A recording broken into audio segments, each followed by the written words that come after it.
Normalmente casi todas, o lisa y llanamente todas las sectas ocasionan una serie de perjuicios y trastornos, tanto físicos como mayormente psicológicos a sus adeptos, de menor a mayor gravedad. Sin embargo, toda la problemática y secuelas que los grupos sectarios pueden ocasionar a sus adeptos durante su estancia en dichos grupos destructivos depende fundamentalmente de tres características. La primera es del tipo de secta destructiva. Como vimos en la parte 1 de este video, no todas las sectas alcanzan en su propia dinámica, estructura y adoctrinamiento la misma peligrosidad. No es lo mismo una persona que es adepta de una secta destructiva clasificada dentro del grupo B que otra que pertenece a un grupo del grado C o del grado D. La segunda característica es el tiempo de permanencia o de estancia del adepto en la secta en la cual ha estado en cuestión. Obviamente, los efectos negativos que una secta destructiva ejerce en sus adeptos no son los mismos en un individuo que ha permanecido solamente 3 meses, por ejemplo, que otro que haya permanecido más de 4 años. Y por último, la tercera característica es la resistencia psíquica y física del adepto al lavado de cerebro.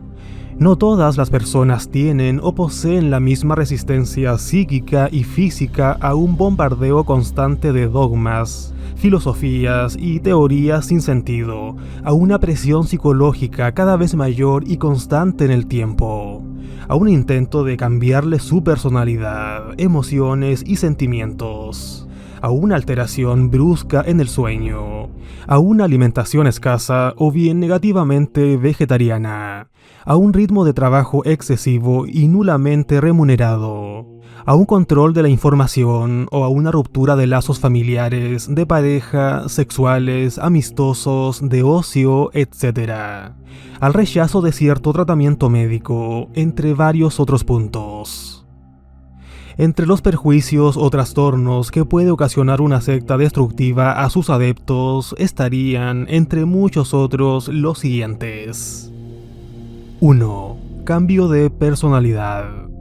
Es uno de los primeros efectos que familiares y amigos van notando en el sectario. Este cambio de personalidad abarca tanto a nivel de actitudes y conocimientos como fundamentalmente a nivel de conducta. A medida que el adepto se va introduciendo más profundamente en la dinámica, estructura y dogma del grupo sectario, mayor va siendo su cambio de personalidad. Al adepto además se le va enseñando a que responda o se comporte de forma determinada ante determinadas situaciones sociales o contactos con personas ajenas a la secta destructiva. Es uno de los efectos negativos de las sectas que más fuertemente influyen sobre el adepto. 2. Fuerte dependencia al grupo sectario. Haciendo una similitud, obviamente con sus limitaciones y diferencias con el fenómeno de las drogas, al adepto le van creando dentro del grupo sectario una fuerte dependencia al mismo. Esta dependencia es cada vez mayor a medida que la permanencia dentro de la secta se va alargando en el tiempo. Es por ello que cuando un adepto sale de un grupo sectario, durante los primeros meses y en algunos casos incluso años, no sabe vivir sin hacer continuamente referencia a la secta destructiva en la que estuvo. Se encuentra como si le faltase algo, siendo ese algo la propia secta que le creó dependencia. 3. Miedo a todo lo que no sea la secta.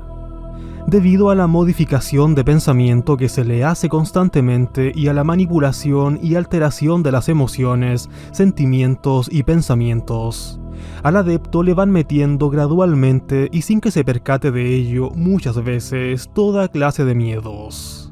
Todos ellos irracionales, sin sentido y sin ninguna base ni fundamento. Miedo a todo el mundo, a personas ajenas a la secta o a exmiembros de esta.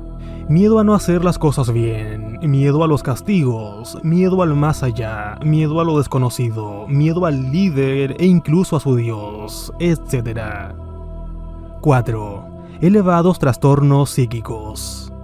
Es uno de los perjuicios o trastornos principales que realizan las sectas destructivas sobre sus adeptos. En un mismo individuo normalmente suelen darse bastante de estos trastornos. La variedad de trastornos que las sectas destructivas acaban consiguiendo que sus adeptos desarrollen abarca prácticamente toda la patología clínica, desde los más leves hasta los más graves como las paranoicas y otros. 5. Anulación de la vida íntima o privada. Aquí nos encontramos con uno de los trastornos o perjuicios quizás más despersonalizadores que puedan existir, y que se traduce en un control total de la vida del adepto por parte del grupo sectario. Cuando una persona va entrando poco a poco y sin darse cuenta en un grupo sectario, una de las primeras cosas que le van modificando hasta casi desaparecer es su vida íntima y privada, lo que da como resultado la aparición de un gran número de frustraciones y depresiones, al haberle, comillas, arrancado algo tan preciado como el derecho a la intimidad y vida privada que tenemos todas las personas. 6. Regresión o retroceso infantil. En muchísimas sectas destructivas, aunque no en todas, debido a la presión psicológica coercitiva constante en el tiempo, a referencias continuas en supuestas, comillas, terapias realizadas al adepto y a una serie de características más, el razonamiento y la mentalidad del adepto sufren no solamente un detenimiento significativo, sino que éste acaba pensando y razonando o teniendo una edad mental más propia de un niño o adolescente que de un adulto. En algunos casos incluso cambian los rasgos físicos de la cara de los adeptos, haciéndoles mucho más, comillas, aniñados. 7. Creación de inmadurez. Debido a que al adepto se le despoja de todo tipo de responsabilidad, que solamente tiene que dar cuentas a su líder y Dios, que solamente tiene que obedecer y hacer lo que se le manda y nada más, el adepto se acaba convirtiendo en una persona totalmente inmadura, sin responsabilidad ninguna, e incapaz de tomar cualquier decisión por sí solo, porque sus decisiones, incluso de vida, las toma el grupo. 8. Escaso nivel de razonamiento y crítica. Es una de las consecuencias más serias que acaban teniendo los adeptos. Cuando una persona entra en una secta destructiva, le van aumentando significativamente su aspecto emocional y disminuyéndole al máximo su aspecto de crítica o razonamiento. Dentro de un grupo sectario está mal visto y no se permite razonar ni pensar demasiado por uno mismo, y menos aún discrepar o llevarle la contraria al líder o líderes del grupo. Cuando una persona consigue salir de un grupo sectario, inmediatamente se le ha de ayudar a que vuelva a trabajar y aumentar todo su aspecto de crítica, razonamiento, juicio, cuestionamientos, etc. 9. Debilitación física del organismo. Es uno de los pilares básicos en los que se sustentan las sectas destructivas y una parte fundamental del lavado de cerebro, precisamente para que la secta pueda cada vez más hacerle una mejor modificación del pensamiento a cada adepto en particular. Estos han de tener las defensas psíquicas y físicas lo más bajas posible.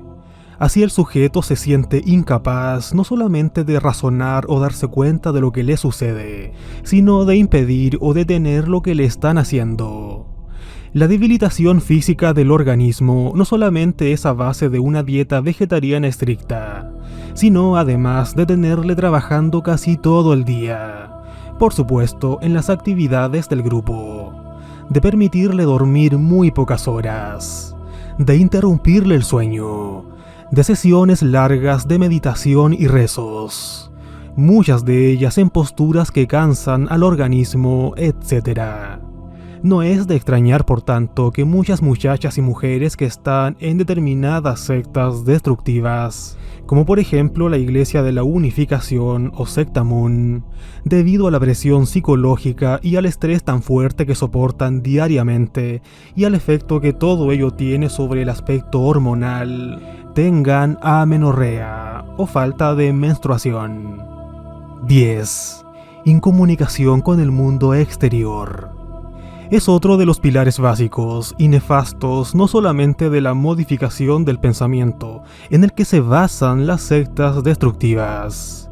Mantener incomunicada gradualmente a una persona de todo el mundo ajeno a la secta, darle únicamente la información que se genera dentro del propio grupo sectario, y hacer que el adepto se dedique cada vez más en cuerpo y alma a dicho grupo, da como resultado una reducción del aspecto sensitivo de una persona. 11. Incapacidad para razonar coherentemente. Debido a la presión psicológica, el estrés y tensión continuas, a la escasa y mala alimentación, al aislamiento parcial o total con el mundo ajeno a la secta, a la adquisición de un nuevo, comillas, lenguaje dentro del grupo sectario, al cansancio físico, a la incapacidad de tomar decisiones y a la manipulación emocional y de pensamiento, al adepto cada vez le va siendo más difícil razonar de una forma totalmente coherente, a como lo hacía antes de su ingreso a la secta destructiva. 12. Ruptura de lazos familiares, amorosos, sexuales, afectivos, amistosos, sociales, de trabajo, etc. Es otro de los aspectos fundamentales de una secta destructiva y uno de los primeros que van aplicando al adepto. A este, paulatinamente y a través de una gradual modificación del pensamiento, le van enfrentando con su entorno familiar, de pareja, etc. La razón es básica y efectiva. Al adepto que le van introduciendo poco a poco dentro del grupo sectario, le van enfrentando con su familia para que rompa con ella, haciéndola ver que esta es la causante de todos sus males y problemas. Los motivos son dos. El primero, para que cada vez tenga menos referencias externas de la secta y no pueda comparar la información que le da esta con la que pueden dar sus familiares y así no se salga del grupo sectario. Y la segunda razón estriba en que si el adepto ha roto definitivamente con su familia, se lo piense dos veces antes de salir, ya que no tendrá a nadie fuera de la secta. 13. Manipulación de la sexualidad. Es otro de los aspectos más importantes que se dan dentro de una secta destructiva para controlar a sus adeptos, bien por exceso o mayormente por defecto. Controlando la sexualidad de un individuo, se puede acabar controlando muchas otras facetas de su personalidad. En muchas sectas destructivas, los adeptos son emparejados no en función de sus deseos, sino en función de los líderes sectarios o de lo que se espera de ellos. Y es el mismo grupo quien dice cuándo han de tener relaciones sexuales y cuándo la mujer ha de quedarse embarazada, entre muchos otros comportamientos sexuales impuestos. Las consecuencias negativas de este control sexual se verán un poco más adelante en este video. 14. Ansiedad. La ansiedad es uno de los trastornos psicológicos más comunes que se da en todas las sectas destructivas. El adepto normalmente suele estar en estados largos de tensión, lo que le facilita al grupo sectario su adoctrinamiento, modificación del pensamiento y el introducirse cada vez más dentro de dicho grupo. La ansiedad, obviamente, es producida por la propia secta destructiva a través no solamente de la alteración de las emociones y sentimientos, sino también mediante la enorme inseguridad de todo tipo que diariamente va desarrollando el adepto, a causa de la influencia total de la dinámica, estructura y funcionamiento del grupo sectario. La ansiedad es uno de los factores principales con los cuales juegan las sectas destructivas para tener cada vez más controlados a sus adeptos. Ha habido bastantes casos de adeptos que debido a mantener constantemente situaciones de ansiedad han tenido consecuencias bastante graves, tales como depresiones o esquizofrenias. 15. Inseguridad. El factor inseguridad va íntimamente ligado a la ansiedad que va desarrollando el adepto durante su estancia en la secta destructiva. La inseguridad acaba haciendo al adepto una persona incapaz de valerse por sí mismo y de poder tomar sus propias decisiones, entre otros perjuicios. 16. Autoestima baja, escasa o nula. Si hay algo que tienen muy claro los líderes de grupos sectarios, es que han de conseguir que la autoestima de sus adeptos esté, como se suele decir, por los suelos. Con eso se consigue, entre otras cosas, una mayor obediencia al líder o líderes del grupo. La disminución de la autoestima la va consiguiendo el adepto con gran rapidez cuando diariamente a este le hacen ver que no solamente sus padres son los causantes de sus problemas o conflictos, sino que él mismo es también el causante de todo lo negativo que ha hecho en su vida. Es por ello que en muchas sectas destructivas, cuando los adeptos tienen que contar delante de los demás miembros toda su vida pasada, se aplaude y se refuerza exclusivamente aquellas situaciones o cosas negativas, mientras que se ignoran las positivas. 17. Falta de concentración y atención. Debido a la carencia sensitiva más o menos intensa que el adepto va teniendo en el grupo sectario, a la ruptura con lazos exteriores a la secta, a la escasa y mala alimentación y a las lecturas totalmente inservibles y contraproducentes que lo obligan a leer dentro del grupo, el adepto cada vez va perdiendo mayor capacidad de concentración y atención, así como pérdida de memoria. Es por ello que cuando un adepto sale de una secta destructiva, una de las primeras cuestiones que un profesional ha de hacer con él es que vaya recuperando la capacidad no solamente de crítica y razonamiento, sino también la de concentración y atención. 18. Pesadillas. Las pesadillas es un trastorno bastante común que suelen padecer los ex-adeptos. La mayoría de ellos las desarrollan durante los primeros meses de abandono del grupo sectario, aunque hay muchos otros ex-adeptos que las arrastran durante años. Si en los adultos es serio dicho problema, en los niños es aún mucho más. Fundamentalmente cuando les viene a la mente el infierno sectario que vivieron de agresiones, a veces palizas, todo tipo de abusos, represiones, miedos tremendamente apocalípticos y catastróficos, etc. 19. Depresiones. Normalmente la mayoría, no todos por supuesto, de los adeptos que abandonan o son sacados de una secta destructiva durante los primeros meses de este alejamiento sectario suelen tener depresiones de mayor o menor gravedad e intensidad. Una persona que sale de un grupo sectario, y más si ha estado durante muchos años, que a fin de cuentas es un auténtico grupo totalitario, se encuentra con que vuelve a una sociedad de la que fue, comillas, arrancada, pero que para él ahora es algo totalmente nuevo, ya que entran en conflicto los valores que le han inculcado durante su estancia dentro de la secta destructiva con los suyos antes de entrar a ella. Esa confrontación suele ser enormemente fuerte para muchos ex-adeptos que por tanto acaban desarrollando todo tipo de depresiones, entre otras patologías. Sin olvidar, por supuesto, las depresiones o trastornos que desarrollan muchos adeptos durante su permanencia en la secta, algunos de ellos condenados a un ostracismo social por parte de familiares y amigos, y donde muchos carecen de la más mínima ayuda y tratamiento profesional. 20. Trastornos, patologías y disfunciones sexuales. Como ya se ha mencionado anteriormente, la manipulación directa o indirecta de la sexualidad es uno de los aspectos más importantes que utilizan las sectas destructivas para controlar y manipular a sus adeptos, social y emocionalmente. Como consecuencia se acaba desarrollando toda una serie de trastornos o disfunciones sexuales. Entre todos ellos cabría destacarse los siguientes: represión sexual, sentimientos de culpa, miedos sexuales, amenorrea, tendencias sadomasoquistas, anorgasmia secundaria, inhibición del deseo sexual, impotencia secundaria, eyaculación precoz, fobia o evitación sexual, etc. Ahora bien, ¿qué podemos hacer si tenemos a un amigo o familiar que es víctima de una secta destructiva? Básicamente hay que tener muy en cuenta que lo que buscan los captadores es apelar a nuestras emociones.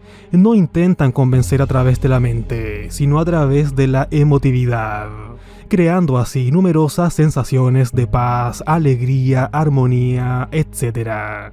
Especialmente, comillas, atacan en momentos en los que descubren que el individuo pueda tener algún problema, estar deprimido o angustiado, etc. Así, automáticamente ofrecen una excesiva animosidad y cariño, ofreciendo protección ante el sufrimiento. En ese momento, el individuo es más vulnerable y en poco tiempo puede terminar aceptando todo lo que le dicen. Un importante método de captación son las reuniones o conferencias de tipo espiritual. En este sentido, y si en algún momento decidimos acudir a una de ellas, debemos tener siempre presentes varias preguntas, entre ellas, ¿qué ideología profesan? ¿Quién los financia? ¿Qué quieren de mí? ¿Puedo abandonar la sala o el grupo sin coacción en cualquier momento? ¿Me piden fondos económicos y si es así, ¿para qué? Entre otras muchas preguntas. Pero el mayor problema llega cuando uno ya está dentro. En este caso, las familias y los amigos suelen preocuparse mucho por intentar determinar si los cambios de conducta de un individuo pueden tener que ver con que, comillas, haya caído en una secta. Una de las claves para descubrir si un familiar se encuentra en una secta suele ser el paulatino aislamiento que lleva con el tiempo a la ruptura total de las relaciones familiares.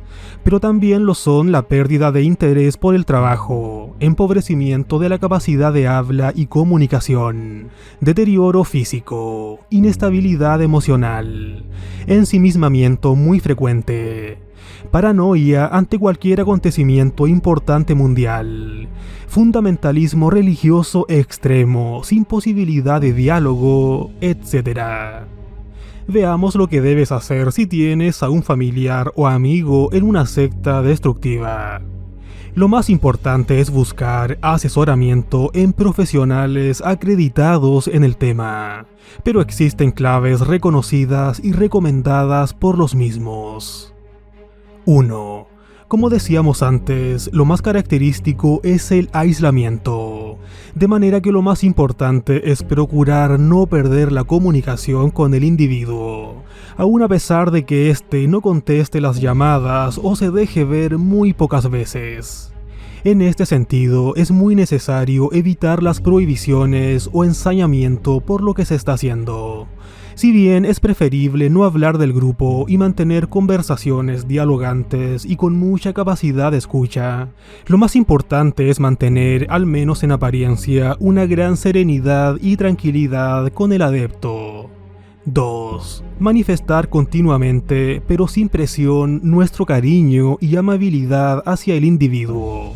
Procurar evitar que se sienta marginado en la familia o en el grupo de amigos.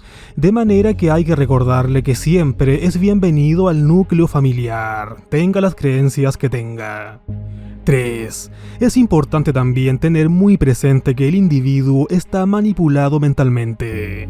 Por lo tanto, debemos tomarnos con calma las cosas que comente o diga a pesar de que nos parezcan terribles u obviamente contradictorias o lisa y llanamente falsas. Hay que recordar que no es él el que está hablando, sino la voz de la doctrina recalcitrante. Así que conviene tener mucha paciencia y también mucha desconfianza de lo que dice. 4. Hemos de procurar manifestar interés por las actividades del individuo, a fin de llevar un diario o libreta donde apuntar todo lo que va sucediendo. Se deberían apuntar también los nombres, direcciones y teléfonos de aquellos individuos que sabemos que también pertenecen al grupo. 5. Recoger toda la información que podamos en prensa, libros, conferencias, etc. sobre el grupo en cuestión. Se busca estar informado al máximo sobre cómo funciona la secta y cuáles son sus características propias. Si es posible, incluso ponerse en contacto con ex miembros del grupo. Ahora veamos lo que no debes hacer si tienes a un familiar o amigo en una secta destructiva. 1.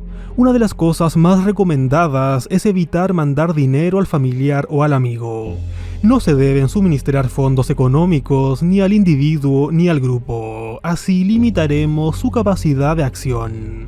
2. No dar ningún tipo de información familiar ni documentos originales al grupo y procurar que el individuo no disponga de ellos, exceptuando por supuesto los suyos exigidos por la ley. 3. No utilizar palabras despectivas o fuertes críticas. Procurar no demostrar que vas en contra de las creencias del grupo. 4. No apresurarnos a intentar sacar al individuo del grupo. Ha de ser algo paulatino, pues la mayoría de los grupos suelen alejar su presión de aquellos individuos que ya llevan al menos un año en la comunidad. 5. No permitas y ten mucho cuidado con que al individuo le engañen supuestos, comillas, especialistas, cobrándole mucho dinero por novedosos tratamientos. Hay lamentablemente muchos estafadores que viven del tema. 6. Ante todo, no te sientas culpable por lo sucedido, y tampoco te dejes intimidar por el poder del grupo. 7. La idea, por supuesto, no es sacar al amigo o familiar del grupo para posteriormente llevarlo a otro grupo cerrado, del que quizás tú mismo formas parte sin saberlo. 8. Si fuera el caso, puedes perfectamente denunciar lo que está sucediendo. Un fuerte abrazo, amigos. Gracias por ver esta serie de 2 videos y cuestiónalo todo. Adiós.